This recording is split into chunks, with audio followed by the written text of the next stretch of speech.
Greetings. My name is Dr. Wadell Brooks Sr., your host, and this is Lake County Community Forum. Ladies and gentlemen, we have an outstanding guest. He's a person that you should know. Um, he is from, I met him, he was from Baltimore. I think you're in Atlanta now. Yes, sir. Right outside of Atlanta, a small place called Conyers, Georgia. All right, all right. uh, we're very happy that you've taken time from you, literally from your busy schedule, to be with us to talk about African American History Month. But first of all, I'd like for you to tell our listening audience just a little bit about your personal and professional background. Well, first of all, it's always good to see you and hear from you, Dr. Brooks. Thank you for having me on the show. This is not my first time. Everybody should probably know me. For those who don't, I'm Sinclair Gray. I'm a speaker, business trainer, success coach. I'm also a preacher and a writer. I was the former pastor of the Liberation Temple in Mount Rainier, Maryland, which is across the street from Washington, D.C. Hmm. I'm the associate minister of Cargo Chapel AME Church down here in Social Circle, Georgia. I'm married, been married going on 4 years marriage. I celebrated 4 years this past January. And right now, just enjoying trying to help people in their business, trying to help people in their personal lives, trying to help them become all that they've been called to be. So I'm excited for Black History Month, which is, we celebrate every February, but to me, Black history is something that should be celebrated 365. Very good. Yes, some people say, well, why did they pick the shortest month of the year? Well, it's February because of the birthdays of Abraham Lincoln and Frederick Douglass, right? Abraham Lincoln's Hmm. birthday was February the 12th and Douglass was February the 14th. And so that's how the month of February came. And then it was uh, Dr. Carter G. Woodson, the Yes. father of Black History Month, well, Black History Week then, right? When he Yes, founded it. sir. And it was extended to Black History Month. And now we celebrate it as African American History Month. But why do we celebrate African American History Month? Well, I think it's important to celebrate it because many of us who have been in school, or gone to school, just don't see the recognition of the success, the stories of African Americans.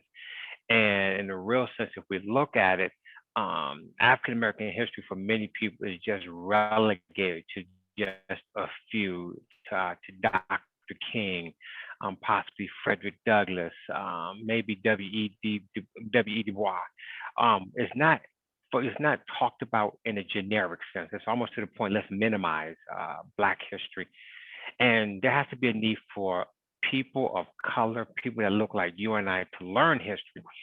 And it just wasn't something that was given a priority throughout the school year, and oftentimes it still face that type of stigma.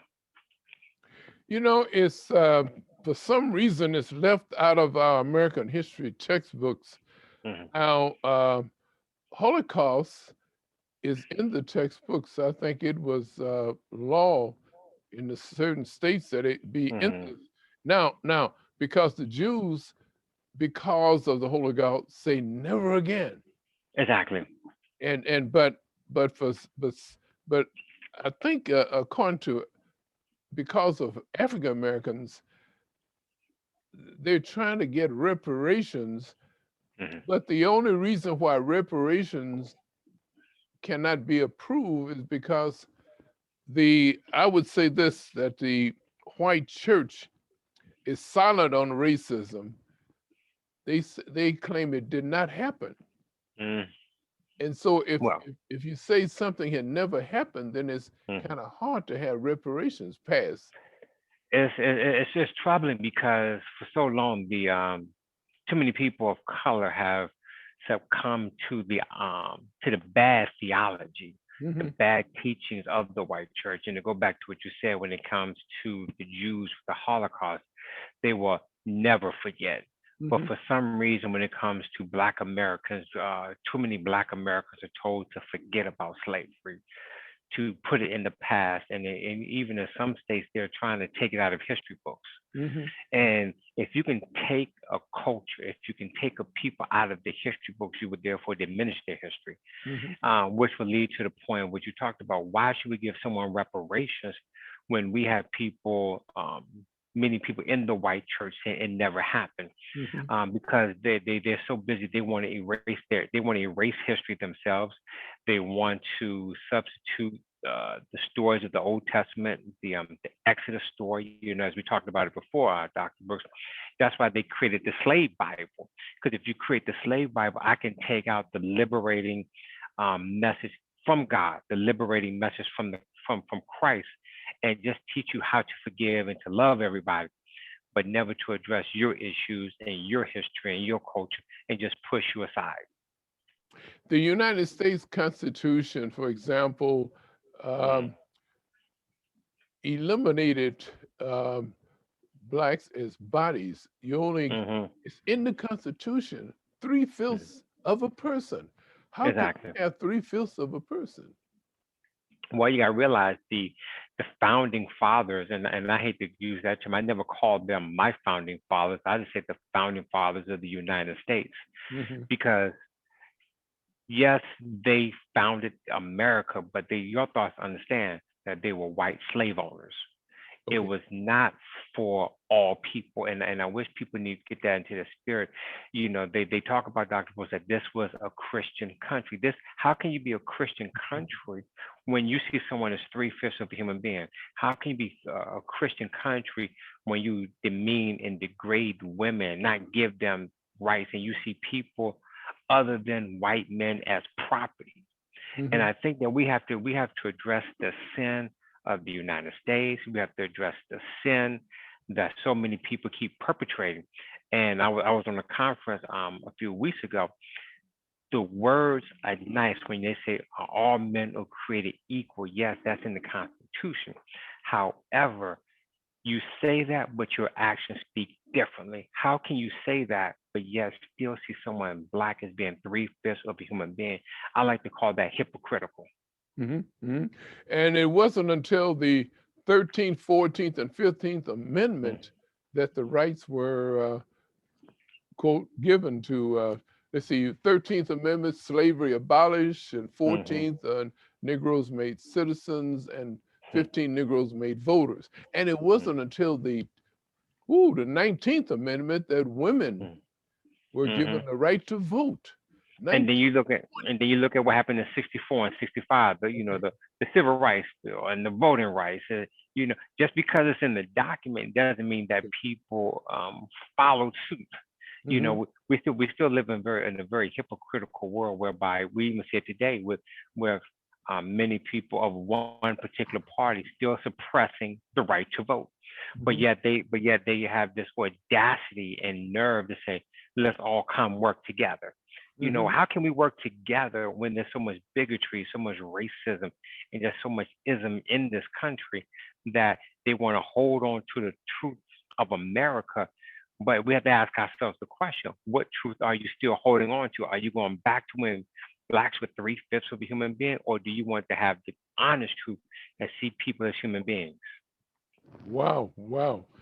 Um, we still have dreamers. We had dreamers, even Joseph in the Bible, right? Yes. Was a dreamer. We had Dr. Martin Luther King Jr. was a dreamer. Dr. Daisy M. Brooks, and you saw what she's doing when you flew up here. Mhm. And Yes. she made her dream come true. President Barack Obama's Yes We Can. Mhm. Reverend Jesse Lewis Jackson Sr., Keep Hope Alive. Mhm. When are we going to stop dreaming? Oh my gosh, it's amazing. My wife and I talk about that quite a bit, Mm-hmm. and we've come to the conclusion: when you dream, you're simply sleeping. Okay. When you sleep, you dream. It's Okay. not until we start waking up. And I think everyone has done a magnificent job. Barack Obama, your wife, Dr. Brooks, and Dr. King. Everybody has done a good job. But now it's time for us to wake up and to start living out that dream. We can no longer keep saying, I have a dream. As we say, if you keep saying, I have a dream, you're technically sleeping. We have to move from a dream to a vision because a vision is given by God. So, we say in the Bible, write the vision, make it plain. So now we got to go ahead and start writing it down and start putting in the work, start putting in the effort to make these things start to come true. Instead, keep saying dream, dream, dream. Because once again, when we dream, we're simply sleeping. Everyone has made a great contribution, to the society, but now it's time for us to run with it. If you have a dream for Black entrepreneurship, run with it. If you have a dream for justice, run with it. No more sleeping. It's time for us to wake up. Maybe it takes a woman to wake us up, because what happened in Georgia? What Yes, Stacey, was it? Stacey Abrams. Yes, Stacey Abrams. She did more than dream, because for years she'd been not only dreaming, she'd been working for years, and it paid off. She got exactly. 2 senators elected from Georgia. Exactly, and that's the power, and it's interesting because the establishment, as well as your audience know, try to block her. One of the things she's running for governor, and our the current governor of Georgia now, Governor Kemp, Okay. at that time was the Secretary of State. Well, first of all, how are you gonna be Secretary of State, the one who counts the votes, and you're running? So they did everything that they could to stop her. So technically, she lost in the small piece, but what they really didn't understand is that they set Stacey Abrams up to make a greater impact over the lives of not only the people of Georgia, but the Democratic Party, and letting kind of like, I think, to borrow Barack Obama's term, yes, we can. When we come together, when we have an agenda, when we decide to mobilize and to organize, then we can make a difference. And as you saw, we could send 2 senators from Georgia to Congress, one Black senator, Raphael Warnock, who was going to be up for re-election in about a year and a half. So, but we can do it again. It just lets you know anything and everything is possible when we put our minds together and when we come together as a people with a good message. But what I cannot understand, Dr. Grey, is that we're all from the same dust. We're all from the. I never seen any white dust, right? True, but but here's the thing, though. It goes back with teaching and imagery. We can all be from the same dust, but if I teach you, and we've seen it for years, I'm sure you've seen it. You coming up in the segregation and the challenges. If I can control your image, and if I can keep drilling into you and conditioning to you that Black is inferior, that Black is slavery. We talk about Black History Month, and we think about either slavery or post-slavery. We never talk about pre-slavery, because those individuals who came on the boats, they were not slaves. They were kings, queens, they were educators, they were scientists, they were intelligent, they were the cream of the crop from Africa. But yet we reduced them to just slaves. We think that, they went to Africa and got slaves. No, they went and took the best and made them slaves. So I think that, yes, we may come from the same dust, but it's been a job that Europeans and all the others have treated us and tried to make us think that we're less than. Well, the original King James of the Bible was Black. That's what they say. But of course, you got to do your research. You have some that say it was Black, you have some that say it was white. Once again, it's about imagery. How everything is given, how everything is written. Whoever's how it is. Whoever's in control controls the narrative. In other words, I will let you see what I want you to see. What we do, we read his story, not history, right? Exactly. And then we look at the Bible, because the Bible was translated in that time, but people don't really understand that the Bible was written in Hebrew and in Greek. So I mean, we have to understand the languages and understand how people can see certain languages, and based upon that, you get their interpretation. Whoever gives you a certain interpretation, you'll go ahead, you'll accept it, you embrace it, and then everything else is blinded. Well, what about Jesus Christ? You read in the book of Revelations, the way they Hmm. describe him, you have to you understand he Most is black, right?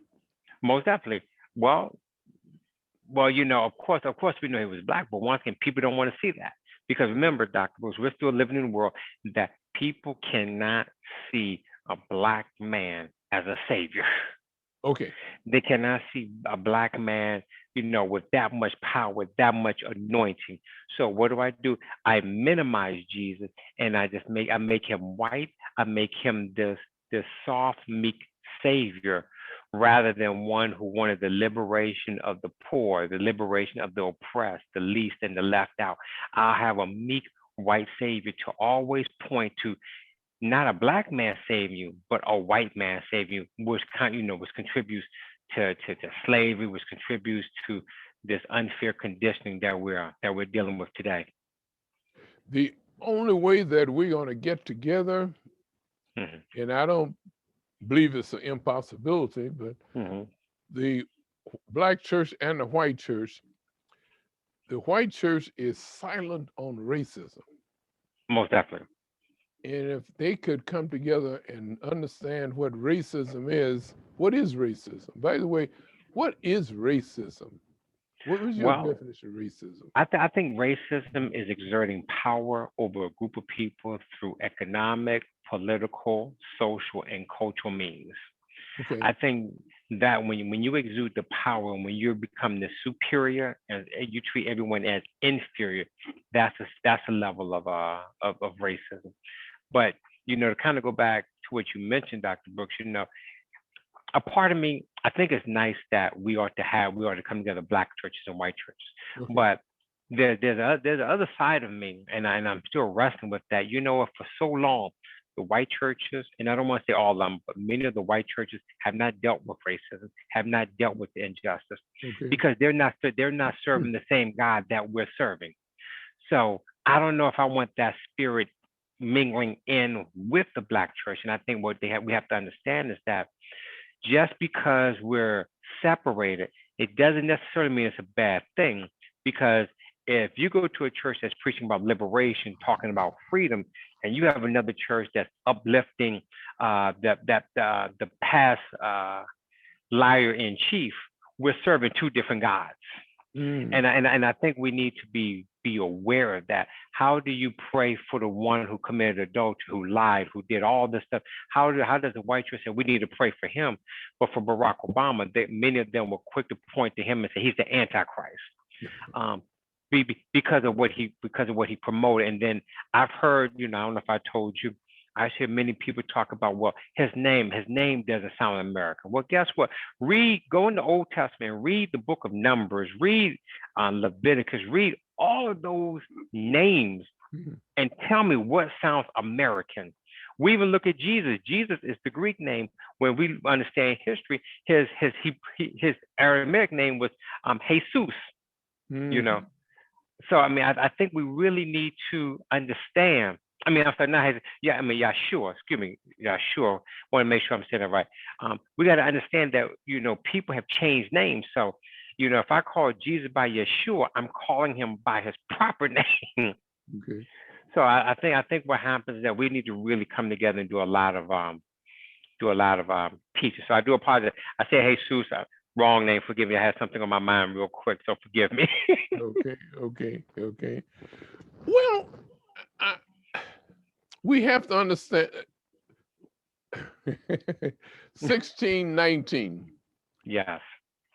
Now that's when from 1619 to gee whiz 1863, so, blacks were enslaved, right? Hmm.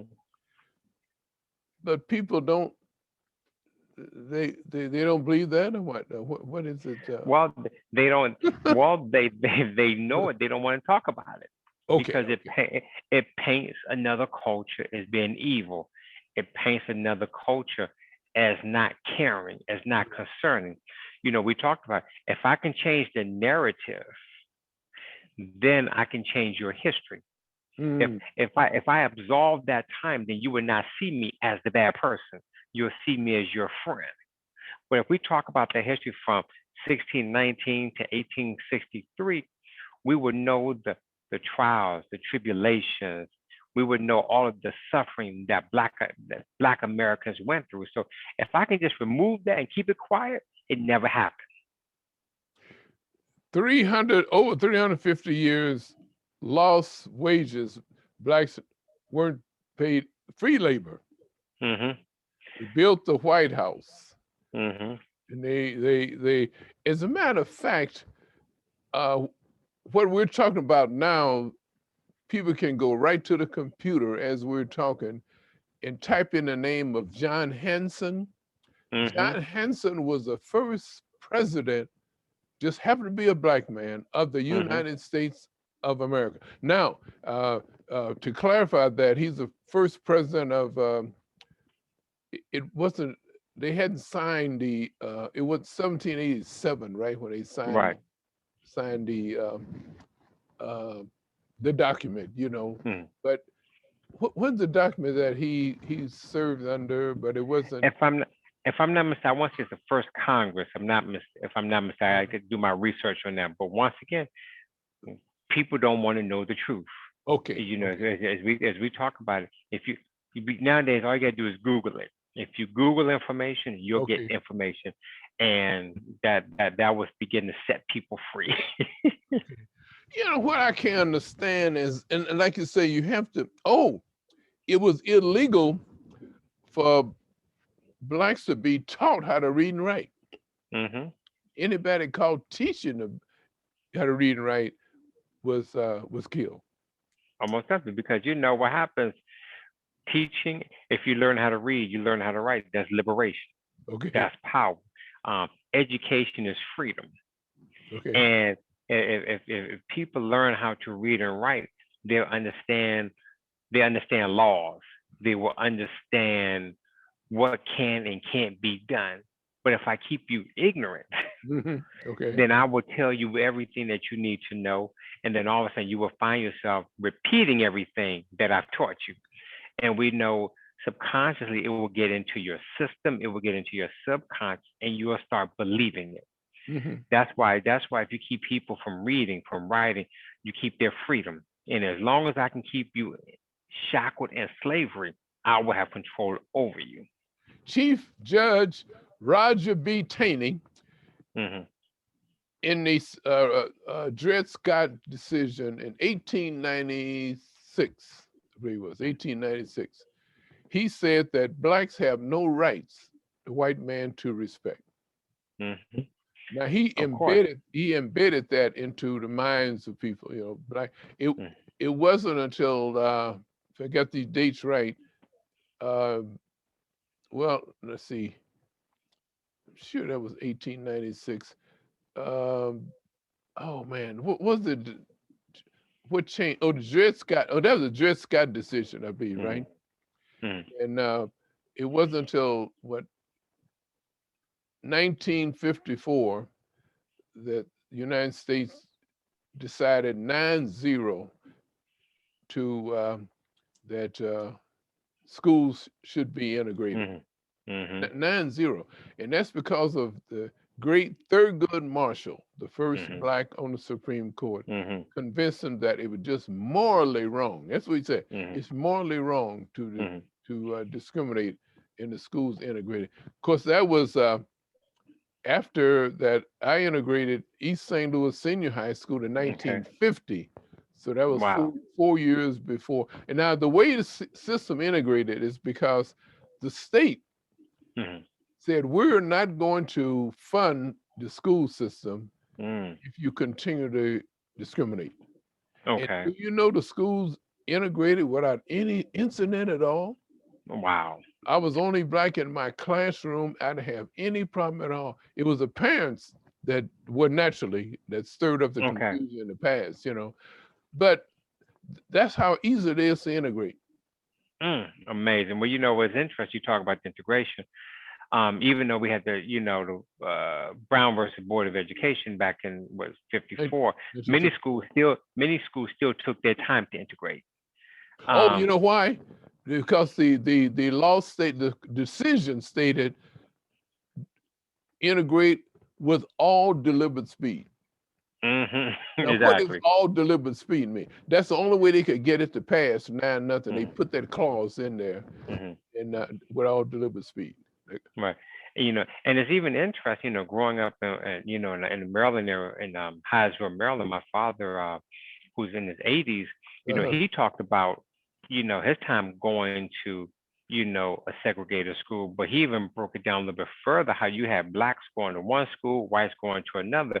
Okay. But then he even broke it down how you had, the upper class and the light-skinned blacks going to a certain school and Wow. all the blacks going to everybody else's school. So, even though, it broke through, integration, you still had segregation.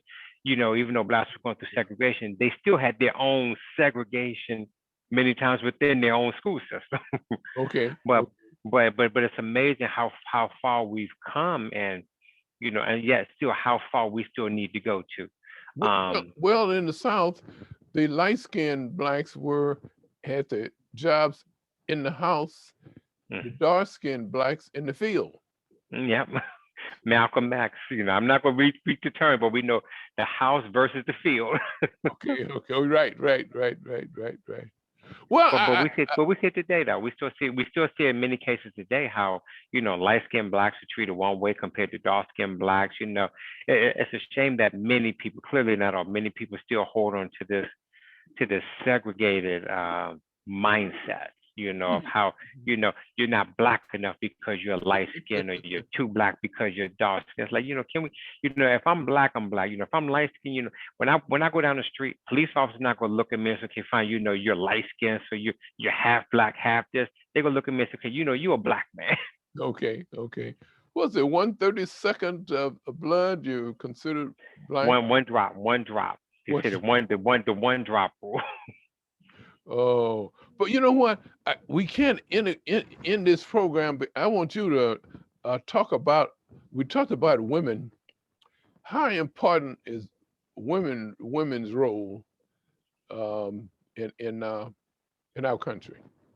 Wow, that's a loaded question. I think women are pretty much one of the strong foundations of our country, because they're the ones that work sun up to sun-down. They're the ones that keep families together.